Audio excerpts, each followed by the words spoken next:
Yesterday, a man in an anthropomorphic cartoon bunny outfit appeared at the White House lectern to greet reporters. Many people were surprised by the bunny's appearance. I was not. I know that Joe Biden has a reputation as a moderate in the Democrat Party, but when it comes to weird sex stuff, Biden has always been ahead of the curve. In May of 2012, Joe Biden endorsed same-sex marriage, even when his boss, Barack Obama, still opposed it. In October of that same year, Joe Biden went further and endorsed transgenderism, calling it the civil rights fight of our time. And now, in April of 2023, it would appear that Joe Biden has endorsed furries. Some of you are laughing. I don't know why. It is precisely as likely that a man would become a cartoon rabbit as it is that he would become a woman. You think it's implausible that the President of the United States would embrace furrydom, huh? Did you ever think a President of the United States would endorse chopping off little kids' genitals? No. I am past thinking that things couldn't ever go that far, especially when it comes to rabbits, because I know these days elementary schools and libraries read kids gay porn in the classroom, but back in my day, we read books like Alice in Wonderland. And in Alice in Wonderland, it's a rabbit that leads Alice down the rabbit hole into Wonderland. And that is precisely where our whole nation has been living for a long time now. I'm Michael Knowles. This is The Michael Knowles Show.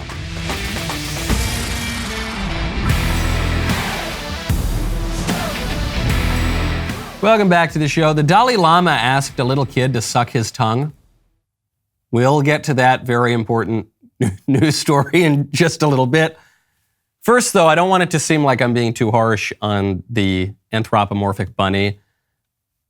I much prefer the bunny to Karine Jean-Pierre. If the bunny held the press conference every single day, that would be a drastic improvement at the White House. Unfortunately, Karine Jean-Pierre did eventually come out, and she came out to defend infanticide. But the silver lining to that storm cloud is Karine Jean-Pierre had a little slip of the tongue that undermined some of the other Biden administration priorities on the sexual culture war. Reproductive rights is a fundamental freedom. It is a fundamental right, and it is a medical decision that should be made between a woman, and her doctor, without government interference. Again, without government interference. Abortion, it's a serious decision. It should be made between a man and his doctor. Oh, no, so people are pointing to this. They're saying this is a gaffe from Karine Jean-Pierre. There is a gaffe in here, but it wasn't that. In Karine Jean-Pierre's defense, it's kind of confusing these days. Sometimes there's margin calls. It's hard to tell the difference between a man and a woman. The gaffe is not that Karine Jean-Pierre said abortion is a decision between a man and, oops, sorry. The gaffe was that Karine Jean-Pierre corrected herself at all. Because I can't help but notice that Karine Jean-Pierre and the White House and the liberals generally, they're pretty clear on what a woman is when it comes to the issue of abortion. They just get a little tripped up when it comes to other issues that are less politically convenient for them. White House is inconsistent here. I don't think I'm nitpicking. The White House insists that gender is totally different from sex, and men can become pregnant, and women can have phalluses, and all the rest. They say that with a straight face, and they're pushing the ideology from the White House all the way down to elementary schools. They say that they believe that. And then the moment that it comes to their other preferred issue, abortion, they say, oh, men have nothing to do with this. Men can't become pregnant. Men can't have abortions. It's only women. So the White House is being inconsistent here. And of course, the White House is being inconsistent. And of course, when they move on from the trans issue in particular and they get to abortion, of course, the White House goes back to normal because everybody knows that transgenderism is nonsense.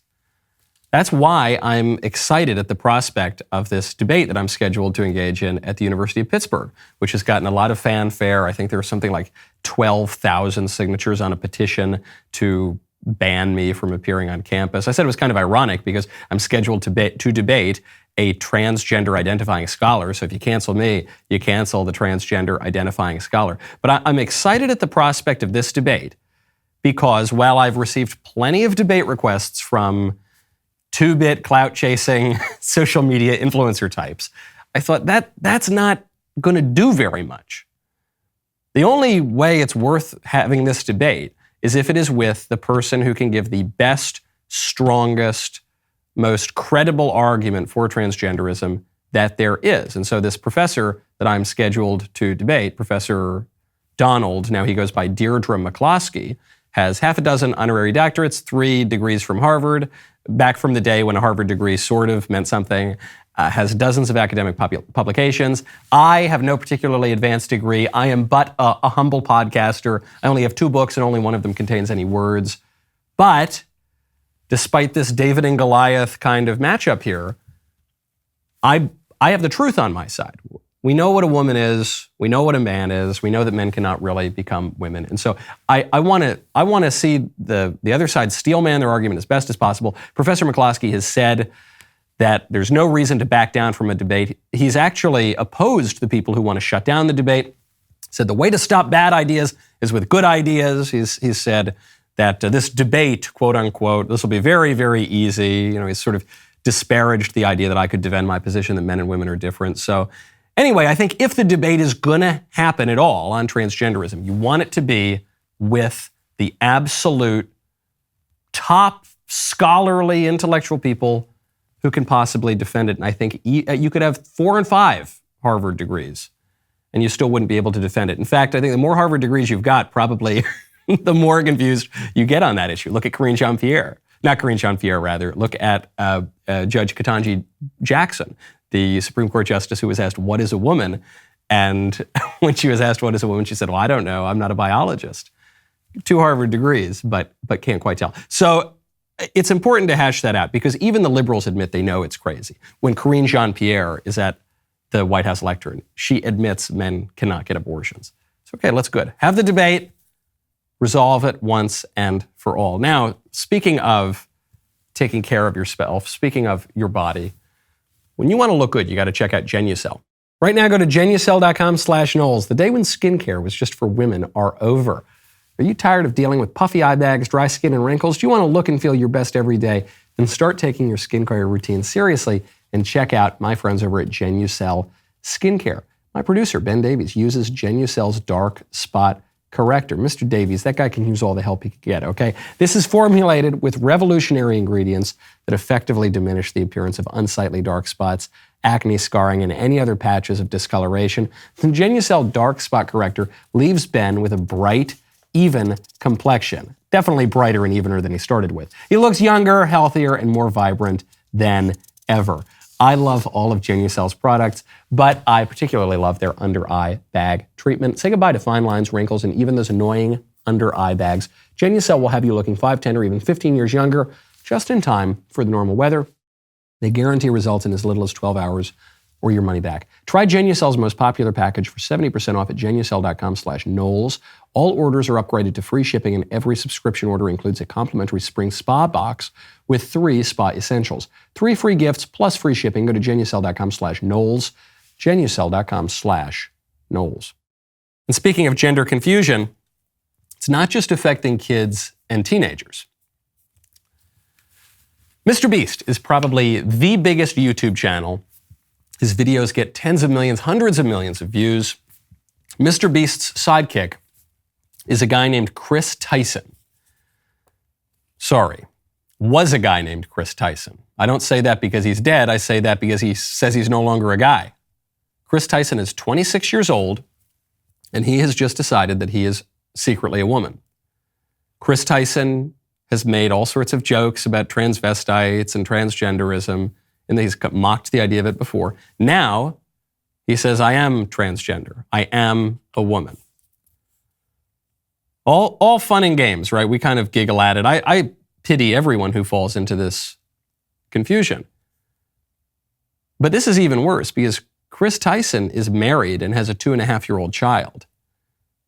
And he just woke up one day, told his wife, didn't tell his kid, I assume, because the kid's probably just starting to talk, but told his wife, yeah, I'm not going to be your husband anymore because I'm going to be your wife or something. I'm a woman now. Sorry, Sonny, I'm not daddy anymore. I'm mommy now, or I'm something else, but I'm not daddy, whatever that is. And he's catching a lot of flack for this online. Now, in response to that, Chris Tyson has said, informed content, hormone replacement therapy saved my and many others' lives. The hurdle gender nonconforming people have to jump through to get life-saving, gender-affirming healthcare in a first world country is wild to me. Just let people make informed decisions about their own bodies. In a first world country, as if they have these kinds of therapies in non-first world countries. They don't have a lot of these in Zambia, okay? I don't think there's a lot of hormone replacement therapy going on in Namibia, okay? But he says this is absolutely shocking. This is life-saving treatment. This is the line they always use, and this is the line that the teachers and the doctors use to guilt parents and initiate them into the transgender cult, is they'll say, well, would you rather have a dead son or a living daughter? Yeah, you got to trans your kid, you got to trans your son and chop off his genitals and put him onto all these hormones that make him look a little bit more like a girl. Because if you don't, he's going to kill himself and it's going to be your fault. It's a life-saving treatment. There is no evidence of that. There is no evidence that the transgender transition alleviates anxiety, depression, suicidality. To the contrary, there is lots of evidence that the transgender transition exacerbates the sort of stresses and despair that people are feeling before they go into it. We covered those studies on the show last week. But furthermore, put that aside for a second with this guy, Chris Tyson. The problem here highlights a broader problem within liberalism, within all of modern political thought, which is we think about politics from the perspective of what we can do. It's like Jurassic Park. I know we can do this stuff, but did you ever think if you should do this kind of stuff? We think of it from the perspective of entitlements, and we call those rights. Even when they're things that are manifestly wrong, we still preposterously call those wrong things rights, which is crazy because wrongs cannot be rights. It's right there in the word rights. Regardless, it's not a good way to look at politics.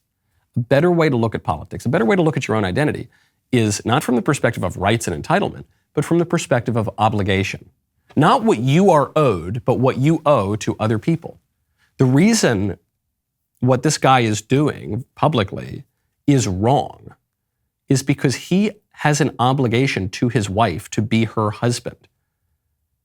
Let's just say for a second that he could change his sex and gender. Well, he can't, but let's just say he could. There were some perfect surgery out there that changed all of his DNA, it changed all of his features. I mean, that still wouldn't change his essential identity, but again, let's just go for it. He still would have no right to do it.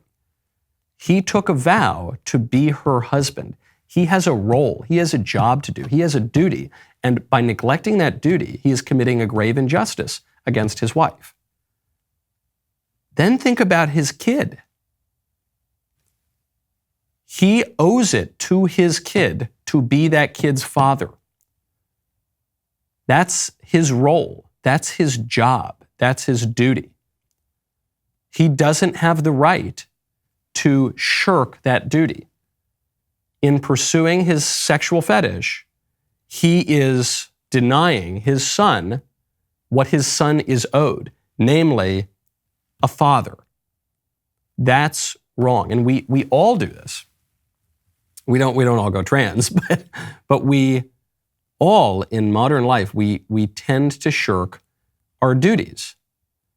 We say, oh, who cares about my community? Who cares about the common good? Oh, who cares about my family? Oh, who cares? And we make everything so cold and clean and clinical and individualistic. It's not just the left that does that. It's the right that does that too. And you see this reflected in no-fault divorce. You see this reflected in the weakening of the American family, even between generations. You see this in the below replacement birth rate. You see this in the the total loss of civic life and responsibility. We just forget our obligations. But we all have obligations to our duty. Now, I mentioned that this guy, just at age 26, one day decided, okay, I'm gonna become a woman. Where does this come from? We talk about how, well, maybe it's just this mental health condition called gender dysphoria. Or we say, well, maybe it's a true identity that they've been just suppressing their whole lives. Or we say, well, maybe now because it's out there in the culture, people are more open-minded to it and they consider what they previously hadn't even considered, which is a little more plausible than the biological explanation. But there's one explanation that people aren't really talking about, that I actually have to go to feminist websites, like the Feminist Current, to see anybody talking about, which is porn. Porn, according to many writers, according to many people who have looked into this, a lot more closely than I have, porn is playing a huge role in the surge of transgenderism. We know that porn is ubiquitous in the culture. Unless you are actively pursuing a discipline not to look at pornography, and you are a man, chances are you are looking at pornography in this culture. Porn rates among men are like over 90% or something, and the age at which young men are exposed to this is, on average, I think 11, and that's an older statistic. I think it's actually declined since then. So Feminist Current writes, why isn't anyone talking about the influence of porn on the trans trend? In recent years, trans pornography has soared in popularity. According to Pornhub's metadata, both trans and transgender porn searches have more than quadrupled in the 3 years between 2014 to 2017. And by 2018, trans was ranked the 5th highest search term of the year. Now, I was informed of this a few years ago by a reporter colleague of mine here at the DailyWire who said, Michael, have you heard about this kind of transgender porn called hypnosis porn? And I said, nope, haven't heard about that one. Tell me about it. And she had gone on some deep dive, hadn't watched it, but had read about it. And she said, it's this kind of pornography where when people fall into it, it just totally scrambles their brain, more so than even other kinds of pornography, and it can lead to a rapid onset feeling of gender dysphoria. So I said, okay, well, I'm curious. I don't want to look up the porn for a couple of reasons. One, because that would be wrong to do, and I don't want to expose myself to that, and I don't want to then have to, then I have to miss lunch the next day so I could go to confession. And it's a busy week, so I didn't want to do that. But I did look through forums of people talking about this and articles in places like the Feminist Current. And the way people write about this genre of porn is terrifying. I don't remember the exact quote, but there was a guy who said, I fell into this porn in my 40s. I was a totally normal guy. I fell into this genre of porn. Within something like 2 years, I couldn't get the idea of becoming a woman out of my head. It's ruined my life.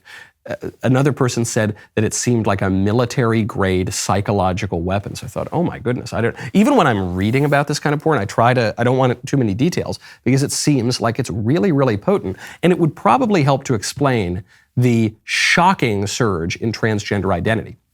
Unless there's just something in the water that's turning all the frickin' Zoomers trans, not the frogs gay, but the Zoomers trans, then probably there's something to do with this. If your view of sexuality is being totally transformed and that phenomenon is coinciding with everybody looking at increasingly crazy pornography, there might be a connection there. This is what one person said according to the Feminist Current article. Quote, I started watching trans porn initially 5 or so years ago, and I remember I had post-orgasm regret.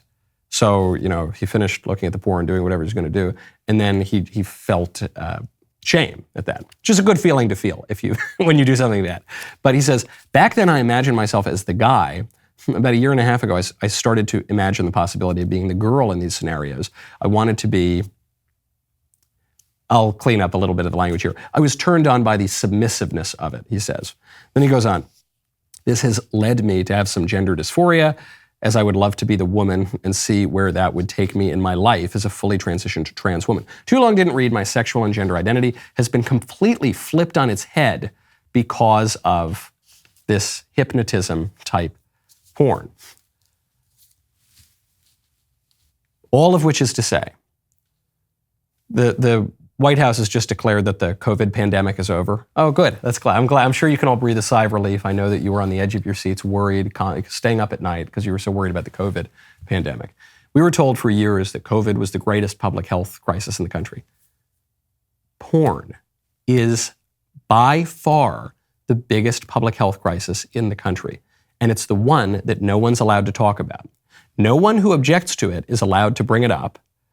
And the ruling regime pushes it on everybody. The ruling regime defends porn broadly on free speech grounds, which porn has never been defended on free speech grounds for the whole history of our country until very recently, and the whole history of our civilization until very, very recently. It's obscene material. Obscenity is not protected by free speech laws. But they're going further. They're pushing the porn in libraries and they're pushing the porn in elementary schools. It's a very powerful tool to control people. It's a powerful tool to degrade people. When one looks at porn, one has the reaction that this guy has, looking at a very extreme and particularly degrading form of porn. But it's the same reaction. It's a kind of a shame. Elsewhere in the Feminist Current article, someone said that the very act of looking at pornography is degrading. And so this humiliating and hypnotic type of porn is a kind of meta-pornography, that it's a pornography about what it is to view pornography. And it can take you to really, really weird places. Now, I've tried to speak in vaguer terms about this. One, because mercifully I haven't seen it, so I can't really speak to the details. But two, because I don't want to pique anybody's curiosity. This is powerful, powerful stuff, according to pretty much everyone who's come into contact with it and everyone who's doing research on it.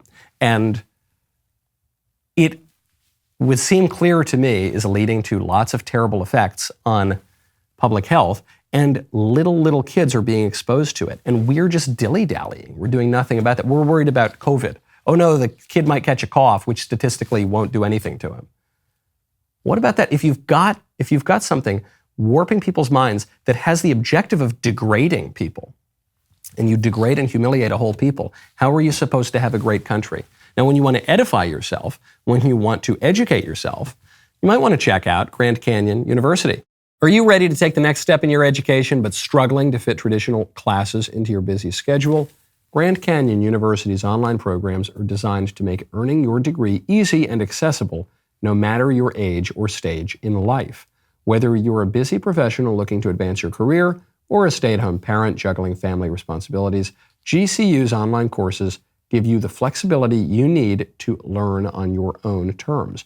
Grand Canyon University specializes in helping you fit your bachelor's, master's, or doctoral degree into your busy day. From scholarships to customized scheduling, your graduation team, led by your own GCU counselor, provides you with the personal support you need to succeed. So why wait?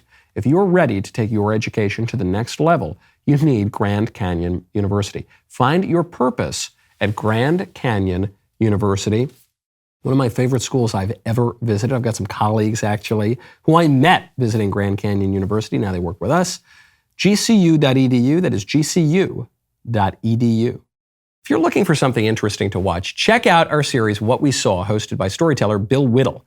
Season 1 is focused on Apollo 11, and right now, for a limited time, all 4 episodes are available for free on YouTube.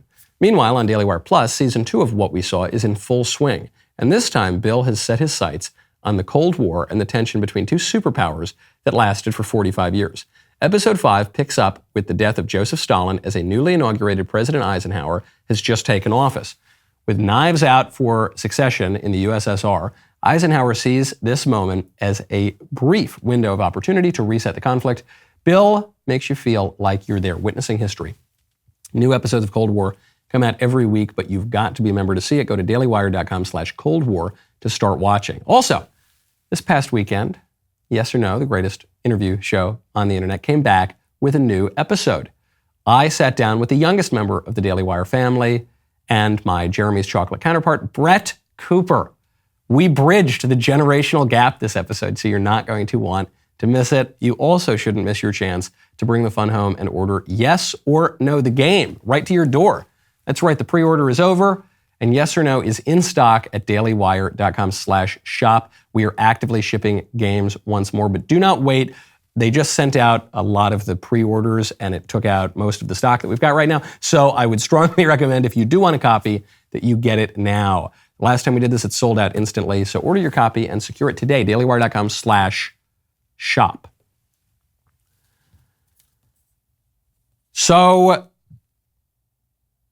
there's a story that I want to get to before we get to the Dalai Lama trying to suck on a boy's tongue, which, let's have a palate cleanser between all the weird sex stuff.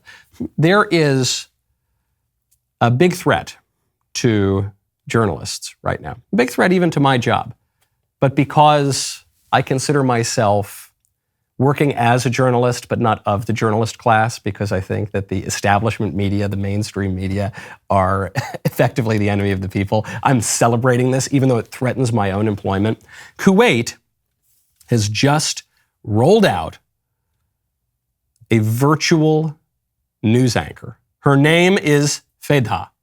أنا فضة. أول مذيعة في I'm الكويت تعمل Fedha, بالذكاء the الاصطناعي first في presenter in مؤسسة Kuwait who كويت works with نيوز artificial الإعلامية. intelligence at Kuwait News. What ما هي kind of نوعية news do you الأخبار prefer? التي Let's hear your تفضلونها؟ opinions. She's لنسمع آراءكم. very nice-looking, blonde woman, very pretty, but not too pretty. So you're still hearing the news from her. Fedha is an old Kuwaiti name. It refers to silver, and I think the reason they named her that is because we imagine robots to be metallic, kind of like on the Jetsons or something like that. And she is not, though. She looks like a person. If you just watched her read the news, you would think this is a real person. But this is not a real person. And so a lot of people, especially conservatives, are going to hear this story, which is not being reported in a lot of places. It's even hard to track down the video because it's in Arabic. They're going to see this story and they're going to say, oh, I'll never watch that. I'm not going to get my news from a robot. You're not going to trick me. You will. You will get your news from a robot at some point. And you will engage with this technology sooner than you think. It'll just be everywhere. You already probably get a fair bit of your news from robots because robots have just invaded Twitter. And a lot of the trends that you see are because bots are pushing those trends up. There is a benefit here. It's not all just dystopian. The benefit of artificial intelligence is one, that it's kind of cool and you can see interesting artwork on some of the programs, and it is a technologically impressive thing that you've got this fake woman who can read you the news. You can have her say anything and it'll seem indistinguishable from a real person. But what I like about AI, what I think the silver lining is here, is that it highlights what it means to be human. You're going to get your news from AI because the AI is going to know the news better than the people do. You're going to get your news from AI because that is going to be the way that news organizations start to push the news out. Maybe not in the form of this artificially generated fake woman, but AI is going to do that, and it's going to do it better and faster and more accurately than human beings. And so you will engage with it. It shows us what it means to be human because it shows us that limitations are at the very heart of being human. And if you lose the limitations, you lose your humanity. And this is what, not just, you see, especially in the transgender movement, but this is what the whole project of political liberalism has shown us. The whole project of political liberalism is to break past the traditional limits and boundaries of what it means to be human. Liberate ourselves from the political order and from the nation and from our families and from even our biological selves, and we're going to break those limits. But when you break all the limits, then you're gone. Because you are human, you're finite, you exist within limits. If you break all the limits, all you've done effectively is kill yourself. You've annihilated yourself. So what does it mean? You might think, well, look, I get my identity because I'm the best artist. Well, pretty soon, AI, if not already, AI is going to make better art than you. We'll make the same art that you can, so you still have a role in making art, but it'll make very, very impressive art. You will not be the best artist. Well, I get my identity because I'm the best news presenter. No, you're not. The robots will be better news presenters than you are. Well, I get my identity because I'm the best accountant. No, you're not the best accountant. The robots are going to be way better accountants than you, for sure. Well, I'm the best this, I'm the best that. No. Your identity has to come from something more real. And we try to ground our identity in all of these glittering idols in our professions, or we try to ground our identity in our hobbies, or increasingly in consumer culture, we ground our identity in our products that we consume. Or you ground your identity in some sexual fetish or desire that you have. You see that a lot these days. Your identity's got to be grounded in something more real. The true place that your identity must be grounded is in God, because God is the source and summit of being and all identity. And then you can have your profession, and then you can have your family, and then you can have your community, and then you can have your affinity for certain products. We all do. That's part of a normal life, but it's in its proper place. And you fulfill your roles, as we were talking about earlier with the Mr. Beast guy. You fulfill your roles, you do your jobs, you fulfill your obligations, but you do all of that because of where your identity is ultimately grounded. You will not be the best at all of these secondary things for much longer as AI advances at lightning speed. We went from AI could do blurry, kind of weird demon-looking images where the hands were all messed up to AI can create a human being who speaks and looks perfect reading the news in like 6 months. It's going to move very, very fast. Speaking of spiritual matters, I've got to get to the Dalai Lama. This is video. I'm sure you've seen the video. The Dalai Lama is at some event and he talks to a young boy, and the young boy comes up and gives the Dalai Lama a hug, and then the Dalai Lama asks, well, I'll let you hear it in his own words. Who's here?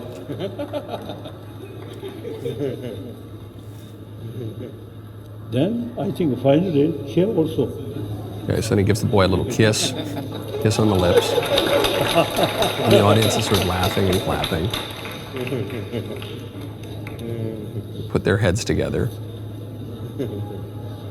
And then he's looking at the boy. And suck my tongue. He sucked my tongue, and he keeps his tongue out. And he's sort of laughing. Thank you. And he puts his hand on his face. I don't know, it's kind of weird. It's pretty weird, man. I don't know. People are reading this and saying the Dalai Lama is a secret pedo child molester. I don't know. If he were that, wouldn't you expect him to do this kind of thing in private? The fact that he's doing it out in public makes me think this is probably more likely just a kind of a weird joke from a guy who's 87 years old now. I don't know. I mean, it's really, really odd. But one thing it's doing, regardless of what it is, I'm not really here to knock the Dalai Lama, and it's all out on tape, you can form your own conclusion, is it dispels some of the myth around the Dalai Lama. A lot of people in the West are fascinated by the Dalai Lama because a lot of people in the West are fascinated by Eastern religion because a lot of people in the West have abandoned their own religion. And so they've been disenchanted with their own religion, but because we have a natural spiritual longing, we're looking for something. So we've been told since kindergarten, Christianity's fake, the Bible's bunk, science is what you should follow, and science totally disproves God, or whatever nonsense they tell you. So we've been disenchanted there, but we're looking for something else. So people look to Hinduism. You think about George Harrison, was fascinated by Hinduism, or a lot of suburban white women just love Buddhism. They don't really know that much about it, but they're drawn to it, and they go do yoga, and it's essentially the substitute for their church on Sunday and for their own religious life in Christianity. And then you look at the Dalai Lama doing this and you're saying, wait, huh? This guy, that doesn't seem so mystical and pure and wonderful. And it's a reminder, too, that the Dalai Lama is primarily a political figure. Obviously, he has a huge religious aspect to it as well, because all states at all times have had something to do with religion, because all human conflict ultimately is theological. But he's a political leader. The institution of the Dalai Lama is less than 500 years old. It's a relatively modern position. And the Dalai Lama is the leader of Tibet. And all of the spiritual trappings of that are, from a practical standpoint, in service of his standing as the leader of Tibet. And his role as a politician is emphasized by his take on religion, which is Dalai Lama doesn't encourage people to convert to Buddhism. In fact, what he said is he encourages people to remain in the religion of their own communities. Christianity, uniquely, is universalist. Go make disciples of all nations. Most other religions are more local. The Jews don't evangelize. The Buddhists don't really evangelize.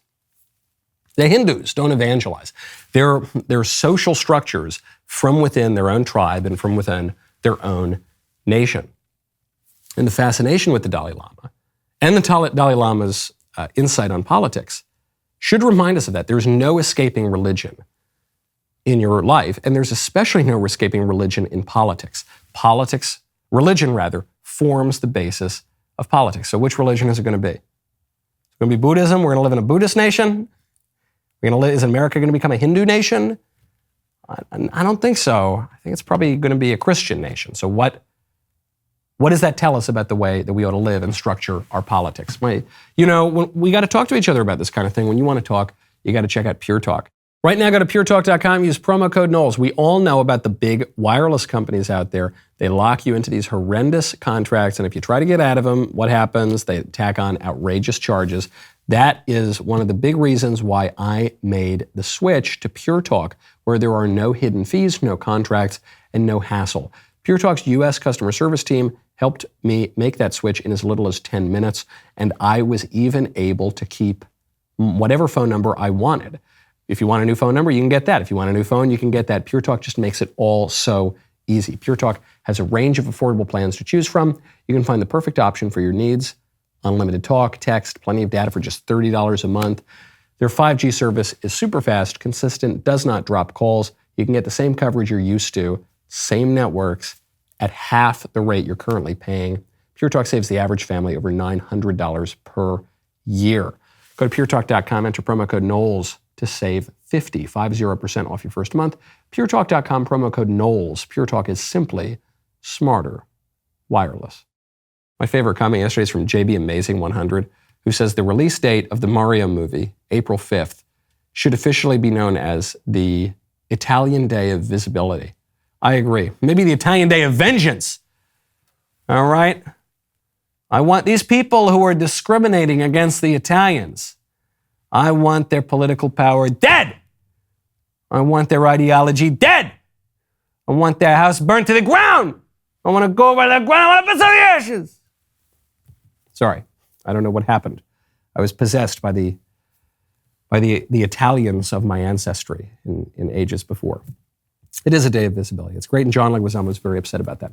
Speaking of nations and how nations get along with each other, are we in World War III? Are we there now? Mike Pompeo looks as though he's going to run for president, former Secretary of State for Donald Trump, former CIA director, also for Trump. Mike Pompeo has just come out, unlike a lot of the rest of the GOP field, he has come out in defense of a robust, interventionist American foreign policy.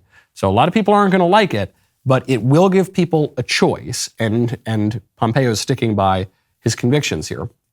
Pompeo says that with China aggressing over Taiwan in the South China Sea, and the United States Navy now meeting some of that progression and standing firm in the South China Sea, and with the debacle in Ukraine and with the debacle in Afghanistan now emboldening China to say, okay, we don't know if Joe Biden's going to get reelected, but he's weak, so if we're going to move, we got to move now, especially because Biden has been particularly weak on China for 20 years, 20 plus years.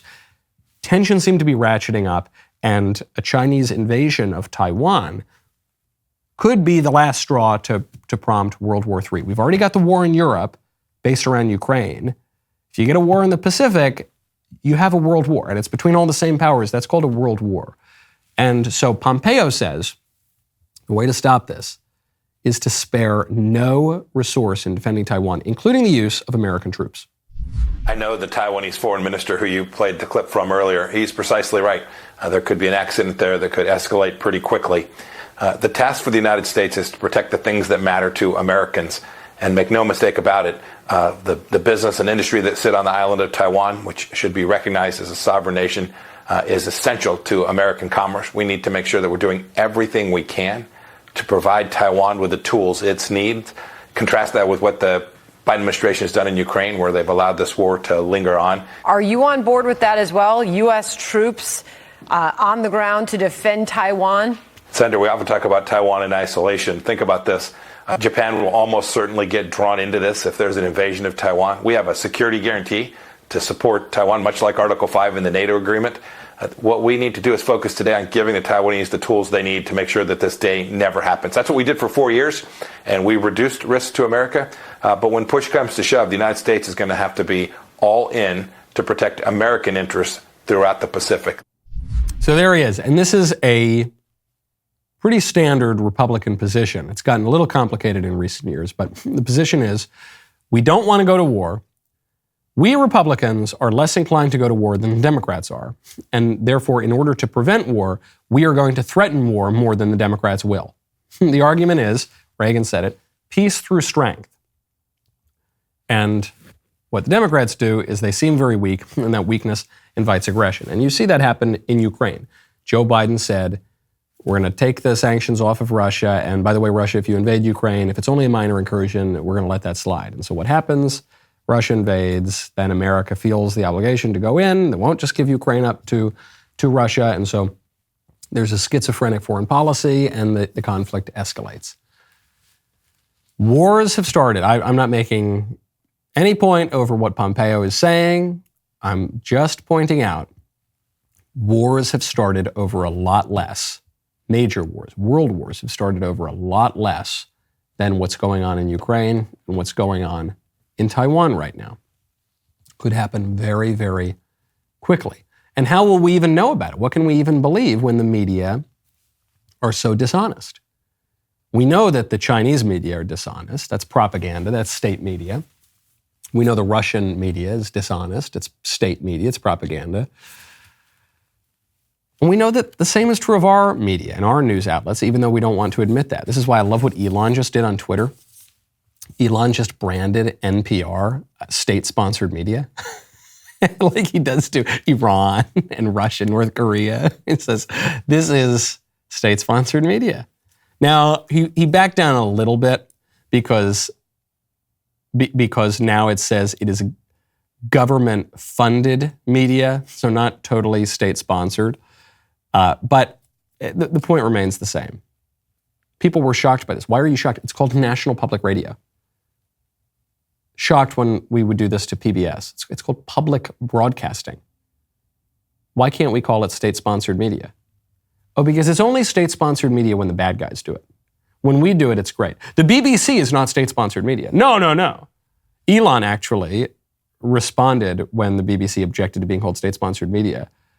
Elon said, remind me, what does BBC stand for again? Is it the British Broadcasting? Yeah, it's sort of what I thought it was.